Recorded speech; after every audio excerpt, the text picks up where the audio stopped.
Good morning, guys. Welcome back. Happy New Year. Hopefully everybody had a safe New Year. Pop some fireworks, maybe. We'll see. We're gonna get into geometry already. Okay. So before we get into all the formulas and stuff, you do need to know basic geometric terms. Okay. So you can write as we go, or if not, you can press pause and go ahead and copy down if you need to, and then we can get right into it. Okay. So let's go over some of the terminology that you're going to be seeing. You need to know what each word means, okay? And you also need to know the symbol we use for it, okay? So let's start off with the basic, a point, okay? A point tells you a precise location in space. So kind of like the coordinate grid, okay? It's going to tell you where is it at on the X and Y axis, okay? Now, this is what it looks like. It's just a point with a capitalized letter. Okay, so the way we say this is just point A, and it's literally just a point. Now, the point cannot be measured at all. Okay, it's just a dot. Okay, so this one we cannot get a ruler and measure the point. It just tells us a location. All right. Number 2, plane. It's a flat surface in space that goes in all directions continuously. So that's why I have the arrows here. When you see arrows at the end, that means it goes on forever, okay? So think about your coordinate grid. You do have arrows going north, south, east, and west, and it does continue. So it does tell you that it is a flat surface that will continue on indefinitely, okay? And usually they have a little letter over here on the side. I have a letter H right there. It looked like an A, I'm sorry. But if you put A, then it's plane A, okay? So we just say plane H or plane A, plane B, whatever it is, okay? A plane, since it does go on forever, also cannot be measured, okay? Cannot be measured. And they never stop. Let's go to number 3. Now, 3, 4, and 5 are where we have a lot of problems with these symbols, okay, especially 3 and 4. So pay close attention. Number 3 is a line. A line is, it never ends in both directions, okay? And especially since it goes in both directions continuously, this cannot be measured, okay? So if you see a line or you hear the word line, it means it goes on forever. So it looks like this right here, okay? And if you see those arrows, like our number line, this means that it does continue to the left forever and it continues on to the right forever. So if you see those lines, then it is something that cannot be measured because it goes on indefinitely in both directions. Now, the symbol we use, okay, very important here, it's the arrow on both sides, okay? And you just pick any 2 points on the line. So I could have said line A to B. I could have also said line B to A, okay? So either one of those would work as long as you have the correct symbol on top. So the symbol for a line is literally a line with the 2 arrows on the side, okay? Because that tells you it goes on forever. And again, it cannot be measured. I cannot get a ruler and measure a line because it goes on indefinitely, forever, okay? Now, a line segment is part of a line, okay? And it has 2 endpoints. So I can go from A to B, that's a segment, B to C, or A to C. That's why I have 3 answers here. So it's just part of a line. I'm naming a specific chunk of the line, okay? So it's just a segment. Now, because it's a segment, it has a beginning and an end. I'm going from A to B. I can measure it. I can get a ruler and measure it, okay? That's how our shapes are created, with line segments, okay? Not lines, but with line segments, okay? So the sides of all our shapes, triangles, squares, rectangles, quads, all of them, they are created with line segments, okay? So I said these already, but the symbol is going to be a line, a part of a line. If you notice, there are no arrows, okay? These do not go on forever because it is literally part of a line. So AB, line segment AB, is going from point A to point B. So that's that chunk, okay? AC, line segment AC, goes from A to C. So I would measure that. And segment BC goes from B to C, I can measure that, okay? So from here, it tells you, I just want this part of the line, okay? So a line cannot be measured because it goes on forever. That's why we have the arrows. But a line segment is just part of that line, and we can measure it. And if you notice, there are no arrows. Okay, those are the two that a lot of students have trouble with, okay? Y'all confuse the symbols.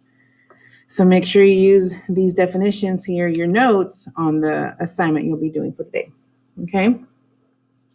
Next up, we have the ray, kind of like a ray of sunshine. It has one endpoint and then it continues, okay? So for example, I'm going from endpoint A and then I have an arrow going through B.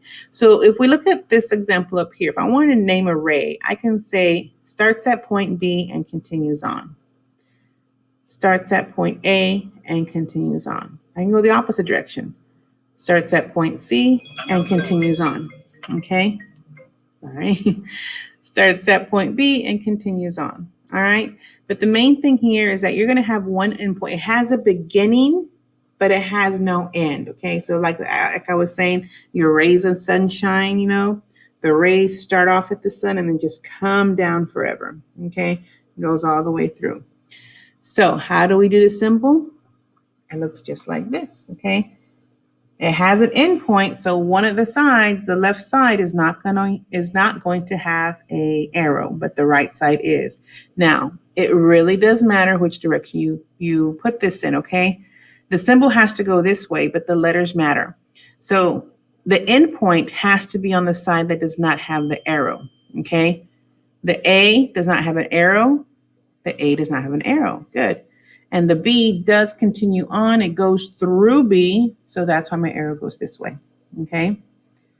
Had I wanted to name endpoint C through point A, then I would make sure C would go first and then A would go second, okay? So the order does matter in your, what do you call it? In your symbol, okay? Now, next. Intersecting lines. It sounds just like it says, guys, intersecting. When you come to an intersection, you cross, right? You cross. And that's what it is. It's when two lines cross. And wherever they cross at, there's point P. We just call it, there's their point of intersection. That's the point at which they cross lines, okay? So where two lines cross, and right there, that point tells you exactly their point of intersection. Okay, good, good, good. Let's see, next we have, our favorite two words, parallel and perpendicular, okay? Parallel, I think, hopefully I told you this in elementary, those two L's right there will never touch, okay? It's two lines that never cross, they'll never touch. So an example here, I use my lines here, line L and line M, they are lines because they have the arrows. If they continue out forever, they will never touch each other, okay? They'll never cross. Now the symbol is actually in the word parallel, okay? So if I want to tell you that line L and M are parallel, I'll just use L for line L. There's my parallel symbol, and there's line M. So this reads, line L is parallel to line M, okay? And we can write that down here. The way we say it is line L is parallel to line M. And that's how you would say it, okay? That's how you say this right here. Now, perpendicular. Okay, perpendicular are two lines that intersect, but what makes perpendicular lines more special than just two lines that cross is that they create a 90-degree angle. And this symbol right here means 90 degrees, okay? So if you have two lines that make cross or a T and make those 90 degree, that is called perpendicular, okay? Not only do they cross, but they create these 90-degree angles. And this is the symbol. It's an upside down capitalized T, okay? So if you see two lines, or if I want to tell you that two lines are perpendicular, I will use this symbol. And the way you say this would be line L is perpendicular to line M. Okay, that's just how you say it. Okay, line L is perpendicular to line M. All right, and that's what that symbol right there means. I'm going to underline. Okay, underline the word, underline the symbol. That way you know when you're saying it what that means. Okay, and the last one are angle. A-N-G-L-E, not E-L. E-L is angel. Angle is L-E. Okay, it's two rays with a common endpoint. So this is what I mean. Here's my endpoint. Okay, you see this ray AC. Okay, that's one ray. Ray AB, there's another ray, and they shared this common endpoint A. That creates the angle, okay? Now, the symbol for angle is an angle. Now, there's a couple of ways you can name this. You have to go in order, okay? So I need to start at the top or down here. So if I start here, I'm going to go from C to A to B. So I need to put C to A to B. So angle CAB. I can go the opposite way also. Angle B, then it goes to A, then it goes to C. Angle BAC.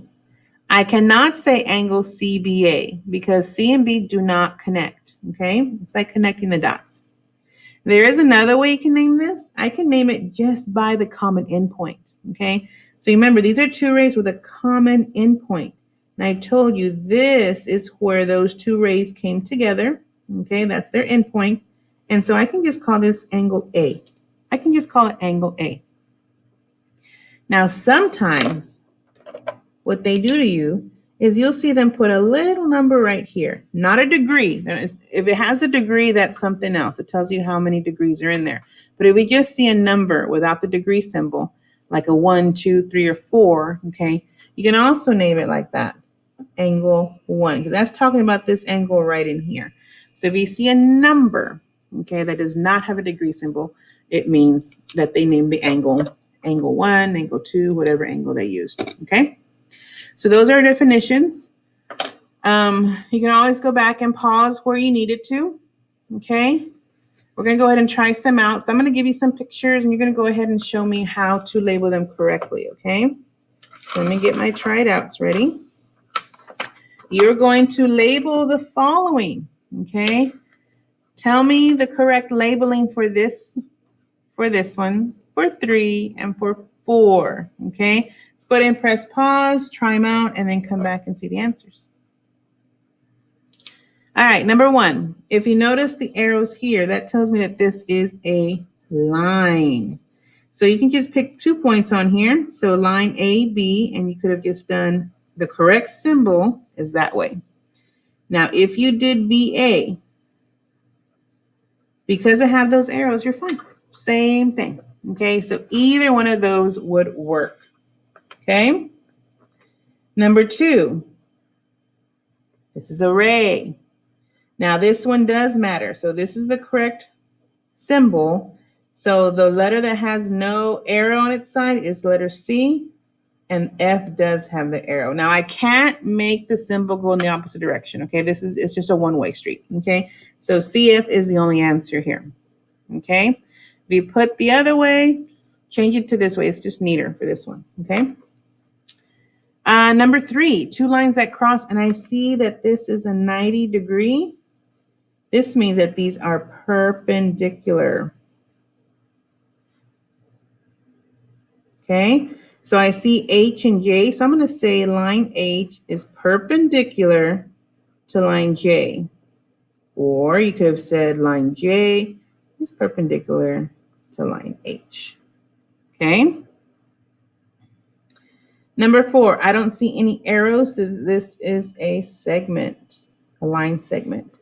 So you could have done it 2 ways. I could have gone D to F, or I could have gone F to D. So the only one where the order really does matter, guys, is the rate. So just be careful on that, okay? All right. So if you have any questions, always come to our Google Meet with questions, guys, okay? I'm always there for y'all. and welcome back. I'm glad to see y'all, hopefully during our Google Meet, and I'll see you tomorrow.